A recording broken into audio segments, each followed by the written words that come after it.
On a snowy day with freezing temperatures, I discovered the car battery was dead when I was about to pick up my son James from daycare.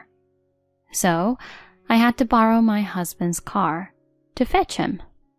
On our way home, James suddenly remarked, "Mom, something's weird with the car." Puzzled, I questioned, "What do you mean?" I could see he was genuinely concerned. Even though everything felt normal to me, he was just adamant. "Just pull over. The car sounds different. I'm scared." Seeing the worry in his eyes, I hesitated for a moment, but then pulled over right before hitting the mountain road. "What's up with the sound? Sounds okay to me." "Can we check the car, Mom?" I figured that showing him everything was okay would put his mind at ease. So I sighed, and we both stepped out. What I saw next was completely unexpected. I'm Naomi, and I'm 35. I'm a working mom living in a rural area. By working, I mean I own an orchard. I took over the family business that my dad used to run when I was in my 20s. Our business, which specializes in high-quality fruits for gifts and also makes related products, is doing really well. The local community respects us, and I've always had good relations with neighboring farmers, leading a good life. My husband, Robert, has an online store that sells agricultural items. He's originally from San Francisco and reached out to my company to include our fruits on his website. That's how we first met. Having grown up in the countryside, city boy Robert was a breath of fresh air. We hit it off and started dating. After a year of a long-distance relationship, out of the blue, he proposed. "Naomi, let's get married." Ecstatic, I answered, "I'm thrilled, but I can't leave my business to move to San Francisco." "No worries. I can work from here. I'll move. So, will you marry me?" Touched by his dedication, I said yes, and we tied the knot. We settled in a house my dad gifted us. A year into our blissful marriage, I discovered I was expecting. With Robert's unwavering support, I had our son. We named him James, and he's now 5. He's a total car enthusiast, always collecting toy cars and watching car clips. I go to the office every day, while Robert handles his website from home. His business has been booming, so we've had a steady income. Work was good, our bond was tight, and our son was flourishing. Everything seemed perfect. But slowly, things began to shift. Citing work commitments, Robert started being away from home more. He used to always be home, but now he'd be out late and gone over weekends, saying it was for work, often leaving James by himself.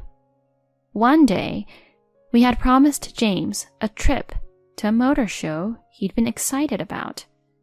In the morning, I reminded Robert, "Don't forget, we're taking James to the motor show. Get ready." But scratching his head, he said, "I can't. I've got work." Frustrated, I snapped, "It's Sunday. What about James?" He argued, "I need to lock in a new supplier. It's for the business. What do you expect?" "It's not right for James. Can't it wait?" As we bickered, James, who'd been engrossed in his toys, began to tear up. Dad, aren't we all going today? James, I have urgent work. James cried. But I wanted us all to go. Clearly irritated, Robert retorted. Stop crying about it. Go with your mom. You shouldn't talk to him like that. Holding James close, I tried to soothe him. Robert, clearly frustrated, went to his room. Sweetie, it'll just be you and me at the motor show. We'll be fine. Robert had never been this short with James. What was happening? Nevertheless, I prioritized our son. So, I took him to the motor show. Just us two. On the way back from the motor show, James, who had been a bit grumpy before, lit up with joy seeing his favorite cars, which helped me relax a bit. Watching him snooze with a wary face in the back seat, I decided I needed to have a heart-to-heart with my husband.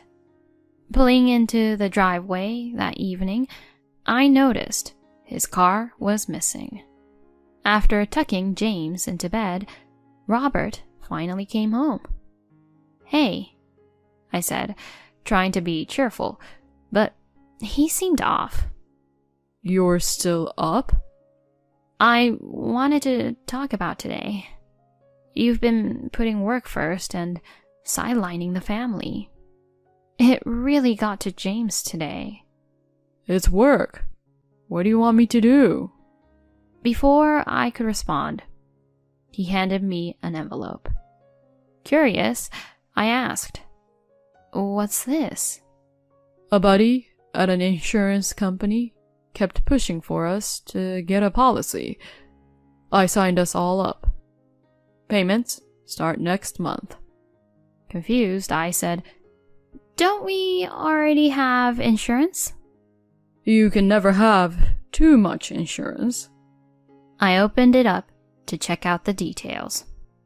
This policy is super comprehensive, even for James. If anything happens to us, it'll be good to have a cushion. It's for James too. Huh. While I was frustrated he hadn't discussed the insurance with me, I was somewhat comforted that he was considering our family's future. But his attitude didn't get better. In fact, it went downhill. We barely talked. He grew distance from James. Our arguments escalated, and the atmosphere at home became strained. What had caused this shift in him? The uncertainty kept nagging at me. One day, at work, during a break, I sat with Andrea, a new hire from the past year. And trying to make small talk, I asked, "Hey, Andrea, how's the job treating you?" She seemed a bit on edge and replied, "Hi, thanks to you, it's been good so far." I chatted to ease the mood, and out of the blue, she asked, "Your husband's in IT, right?" "Yeah, he runs an e-commerce site for farming goods." "I see." After a brief pause, she ventured, "Do you guys get along?" Caught off guard, I managed to chuckle. "Of course, we're good.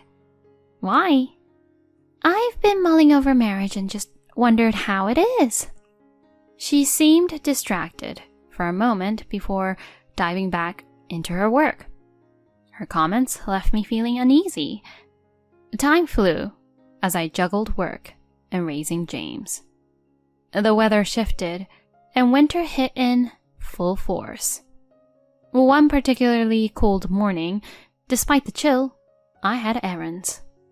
Like always, I took James to daycare, driving about 30 minutes through some hilly terrain. Later, I parked at our house and headed to work.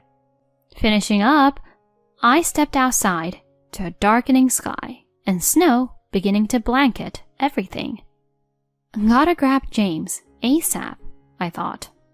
Back home, Robert was holed up in his room working.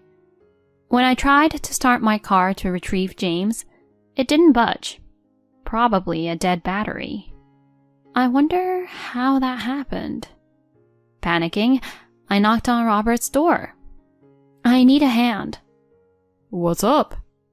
I quickly explained to the puzzled husband. My car is not starting. Maybe a dead battery.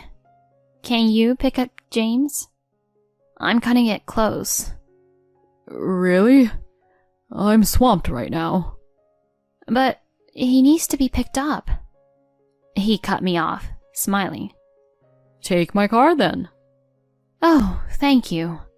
You're a lifesaver. I grabbed the keys and hopped into his SUV. Typically, I drive the hilly route, but that day, due to some errands at the post office, I decided to swing through town instead. When I reached the daycare, it was pitch black outside. I said hi to the caregiver and picked up James. As we strolled side by side to the dim parking lot, his eyes sparkled with excitement. Oh, are we taking Dad's car today? Yep, but I'm behind the wheel. You're a big fan of Dad's car, huh? Yeah, it's so cool. We playfully bantered back and forth as I strapped him in and started the car. A few minutes into the drive, he suddenly blurted out, Mom, there's something weird with the car. Oh, what do you mean? I could see he was genuinely concerned. Even though everything felt normal to me, he was adamant. Just pull over. The car sounds different. I'm scared. Seeing the worry in his eyes, I hesitated for a moment, but then pulled over right before hitting the mountain road. What's up with the sound? Sounds okay to me. The tires sound different, not like usual. Can we check? Figuring he'd calm down once he saw the tires were just fine, I sighed, and we both hopped out for a look. To my shock, I saw the tires were regular ones, worn to the nub. Driving with these on our snow-covered icy roads was downright dangerous.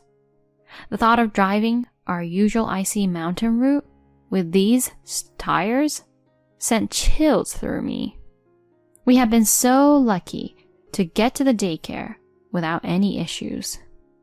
Mom, these aren't the tires Dad had on before, he commented, looking up at me with wide eyes. I recalled Robert mentioning he'd switched to winter tires on his car. The pieces clicked together in my mind. Parking the car in a nearby lot, I called for a cab.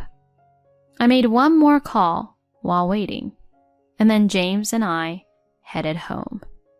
Walking in, I saw Robert in the hallway, looking utterly shocked. How'd you guys get back? His words confirmed my growing suspicions. So, it was him. James, go to your room until dinner, okay? I told my son softly, and he hurried upstairs. In the living room, I faced off with Robert. He looked pale and asked, "Why do you look surprised? Was it that shocking to see us return safely?" I don't know what you're talking about. But I cut him off. James noticed the car wasn't right. Thankfully, we avoided potential disaster. And luckily, I didn't drive our usual mountain route to the daycare today. What are you even saying?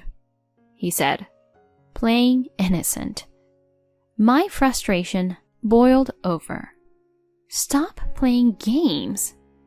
Those worn-out tires you put on the car could have killed us both. He tried to mask his surprise and said, What? I don't know anything about that. Deciding it was time to lay my cards on the table, I snapped. Oh, really? Then explain this. I thrust my phone screen in front of him. On it were clear pictures of him getting cozy with a younger woman, kissing, holding each other close at some place. The photos even had captions like, My sweetheart will be tying the knot soon. What are these? One of my staff members is acquainted with your girlfriend.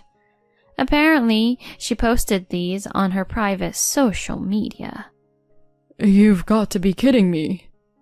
It turned out that Andrea, the young coworker I chatted with recently, was the one I'd reached out to while waiting for the taxi.